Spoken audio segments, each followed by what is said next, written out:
Good morning or afternoon. Sorry, I keep forgetting when I'm recording this differently than when you see it. Daisy Ray is welcome to Reading with Ray. Ray is here and ready to hear the conclusion of her book for this week. Actually, I think she really just wants to take a nap because I'm recording during nap time.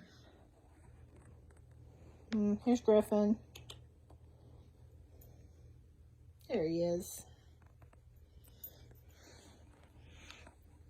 Our other book club mascot, he's over here, Rogue. And I'm Renee. I'm the children's librarian at Salem Public Library in Salem, Ohio. And I am the host of this kindergarten to third grade book club. Excuse me, I've coughed through all these. I'm so sorry. Oh, all the pollen on these trees.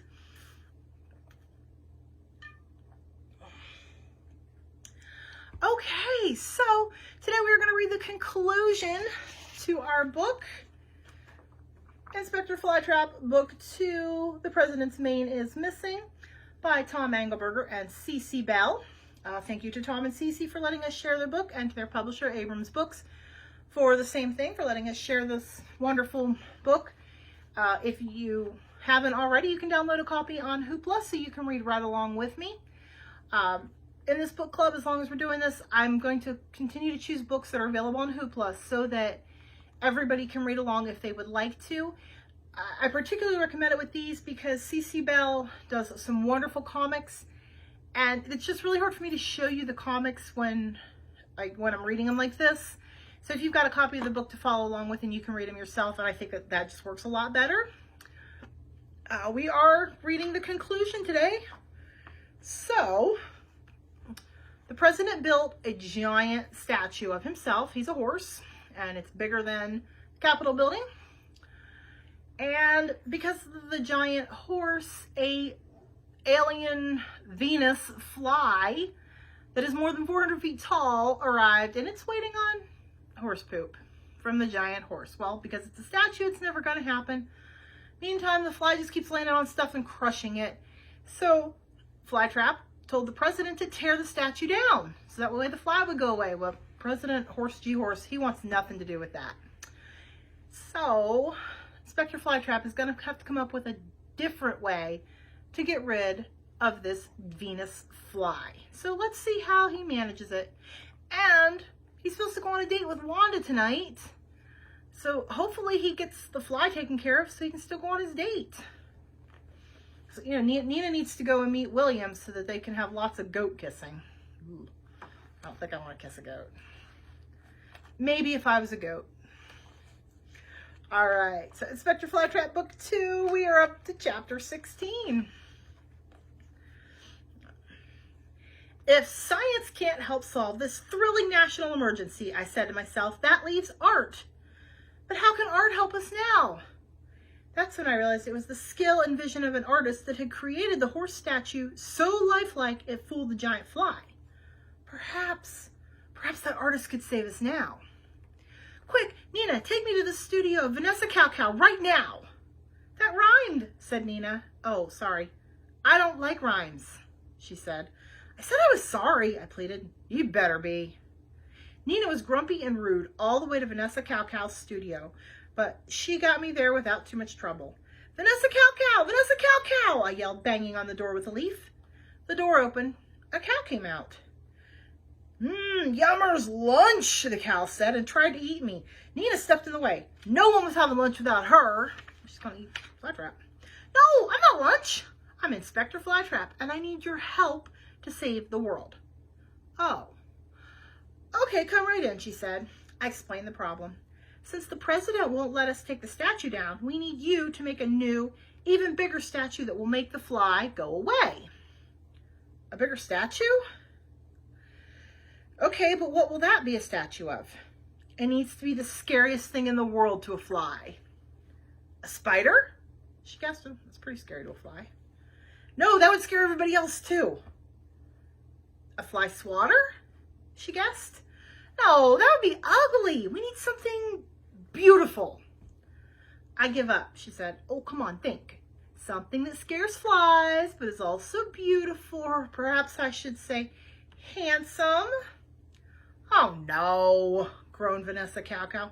Oh no, moaned Nina. Oh yes, I exclaimed. What we need is an enormous statue of me. What do you guys think? An enormous Venus flytrap statue? It might work to catch the Venus fly or scare it away. Chapter 17. My phone rang. I was busy, so I let the caller leave a message on my voicemail. Hello, this is Inspector Flytrap. I can't answer the phone right now because I am posing for the famous artist Vanessa Cow Cow, who is sculpting a 500-foot tall statue of me to ride on top of the statue of President Horse G. Horse. Click. Flashlight. This is President Horse G. Horse. Tell Vanessa to hurry. The alien spacefly has destroyed the Millard Fillmore Monument and the Supreme Court's rogue depository. Worst of all, it's eaten the world's largest banana from the U.S. Botanical Garden. Big peel, said Nina. Oh, I love that, Nina. Chapter 18. For the next week, the giant space alien fly continued to fly above the city. But the citizens were no longer helpless. Oh, wait. They were still helpless, actually, when the giant fly swooped down to eat their cars, houses, bicycles, garages, and supermarkets. But they weren't hopeless. They all had hope now because soon, high above the city buildings, a giant statue of me would stand guard. Following orders from Vanessa Cow Cow, whole herds of sheep were working to create the largest statue in America out of bricks, marble, steel beams, duct tape, and empty egg cartons. Each day it grew by 5 or 6 stories, but no one could see it because Vanessa Cow Cow insisted that it be kept under a tarp. Oh, Nina, I sighed. Imagine how beautiful the city will look with this giant statue of me towering above it. Nina began hacking and gagging. Possibly she was choking on the linoleum floor she was eating. Chapter 19. My phone rang. Flyclap! Get down here! Statue's ready! Yelled the very familiar, very rude voice of President Horse G. Horse. My name is, I began, but he'd already hung up. Nina pushed me down to the Capitol building. There was the enormous statue of President Horse G. Horse, and perched on its back was an even taller statue covered with an enormous tarp. The whole area was packed with turkey news reporters, donkey congressmen, sheep sculptors, duck Secret Service agents, a sloth eating a hot dog, and 9 geese in their underwear. These were the Supreme Court justices. You may recall that their robe depository had been destroyed. Oh, and here's our Supreme Court justices in their underwear. Thousands and thousands of other animal citizens were there too. Nina pushed me up to the Capitol steps where the president and Vanessa Cow Cow were waiting. Hurry, hurry! The alien spacefly is about to attack the White House. That's where I live. Okay, unveil the sculpture, shouted Vanessa Cow Cow, and a team of oxen began pulling on the ropes attached to the tarp. Finally, it fell free, and the world's most amazingly beautiful statue was revealed. It was me, looking extremely brave and, of course, handsome. But would it work? Would it really scare away the giant alien spacefly? A loud roaring buzz gave us our answer. The mighty insect was zooming in to get a good look. Then, the giant alien spacefly made a thunderous hacking and gagging sound. Gag me with a spoon, that statue is scary.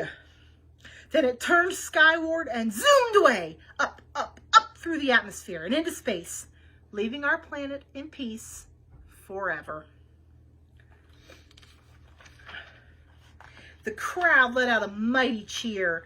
President Horse G. Horse hopped up and down neighing. You saved the White House. You saved my salt and pepper shaker collection. You saved my limo. Oh yeah, also the city, the country, and the world. Speech, speech, the crowd began chanting. Ladies and gentlemen, President Horse G. Horse bellowed into the microphone. Here is our thrilling national hero, Flyblap. Still can't get the name right. President Horse G. Horse handed me the microphone, along with the Presidential Medal of Awesomeness. Dozens of cameras zoomed in for a close-up. As I stood there on the steps of the Capitol building looking out at the crowd, I realized my dream of being the greatest detective in the world had at last come true. Spread out before me were thousands and thousands of happy animals, all chanting my name. Where was Nina? I wanted her to see this. Fly, blap, fly, blap, fly, blap. As I raised the microphone to my mouth, the crowd grew quiet. In the sudden silence, I thought I heard a distant munch, munch, munch. Oh, Nina. Oh, what is she eating? She's eating a statue. Chapter 21. Then there was a really loud cracking sound above my head. We all looked up. The statue of me had a big crack running right through the middle. No! Shouted President Horse G. Horse. No! Shouted Vanessa Cow Cow. No! Shouted me. The statue of me was toppling over. It had split in two, and the gargantuan but handsome likeness of my head was falling slowly to earth. Crash! First, it crushed the Capitol building, then the art museum, the hospital, the fire station, ice cream parlor, all remaining frozen yogurt stands, the mall, the video game store, the video game factory, a stadium where the greatest band in the world was giving a free concert, a playground with a really cool slide, the taco restaurant that makes the best tacos ever, and lastly, the White House. My statue was no more, and the nation's capital was in ruins. My shakers, wailed the president. He lost his salt and pepper shaker collection. But then he looked around and smiled. But at least my beautiful new presidential limousine is still okay. Just then, the statue of President Horse G. Horse broke in two, and the enormous rear end of the giant horse fell backward and crashed right on top of the presidential limousine. It landed so hard that the ground shook like we were having an earthquake. Everyone was knocked down by the shockwave, and as they staggered to their feet, I could see that they weren't happy anymore. They weren't hushed anymore. They were furious. Get him! They all roared in unison and surged toward the steps. Luckily, I wasn't there anymore. The shockwave had started my skateboard rolling, then bouncing uncontrollably down the steps. Desperately, I wrapped a vine around the board to keep from being thrown off. At the bottom of the steps, I landed on the street with a bounce, and because Capitol Hill is pretty steep, I kept on rolling and picking up speed. I didn't know how I was going to stop, but I didn't want to stop. I just wanted to get away from the angry mob, which was now chasing me. Leading the pack of furious donkeys, pigs, sheep, ducks, and nearly naked geese was the president himself, screaming, "Get him! Get Flytrap!" Then I heard a whistling, munching sort of sound in the air. I looked up to see an animal falling straight out of the sky. Looked like it was going to fall right on top of me. Splat! It did fall right on top of me. It was Nina! She was still chewing on a big chunk of my statue. I always knew she would eat me one day. Nina! I scolded as we careened uncontrollably through the rubble-strewn streets of the half-ruined city.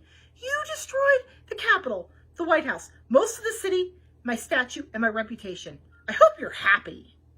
Not really, said Nina, spitting out a mouthful of statue. You tasted terrible.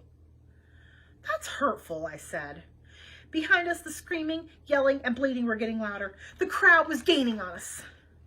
Nina, the President, the Congress, the Supreme Court, the Secret Service, the Army, the Navy, the Marines, the Coast Guard, and the Department of Agriculture, and the TV news reporters are all chasing us. Even you can't outrun them. Oh, we gotta find some place to hide. How about behind that very large metal pickle? Asked Nina. Nina swerved the skateboard and we crashed to a stop in the shadow of a giant pickle just in time. The giant pickle's back.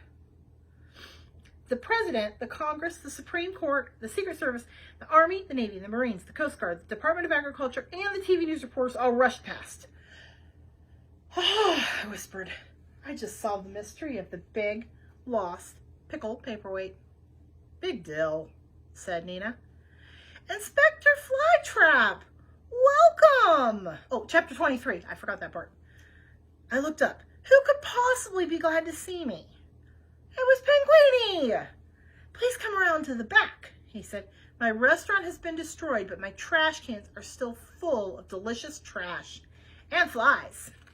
Your table is ready for you in the alley, and your beautiful date has just arrived. My date! I'd forgotten all about her. And Nina, your date is here too, said Penguini. Nina pushed me around to the trash cans as fast as she could. A little too fast, really. I barely had time to straighten my tie and uncrumple my leaves. Penguini poured some sparkling water into our pots, and Wanda and I gazed into each other's eyes. In the distance, the police, the president's mom, and the entire United States military continued their search. And we lived happily ever after. And that's the end.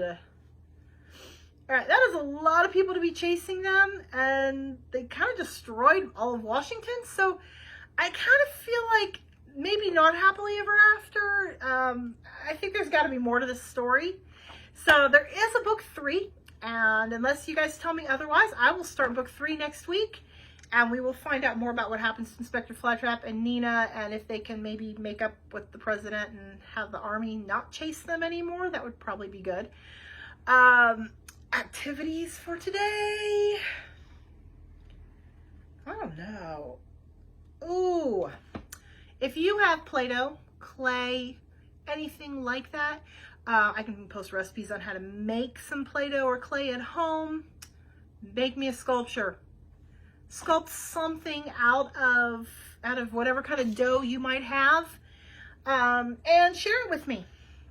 So post it in the comments. I want to see whatever your sculpture is. If you try to sculpt Inspector Flytrap, that'd be awesome. Not necessary. Make a sculpture whatever you want. Just give you something to do that goes along with our book. And hopefully you enjoyed it. We will be back next week for probably Inspector Flytrap book number 3, unless I hear otherwise. So I will see you guys then. Bye. Have a great weekend.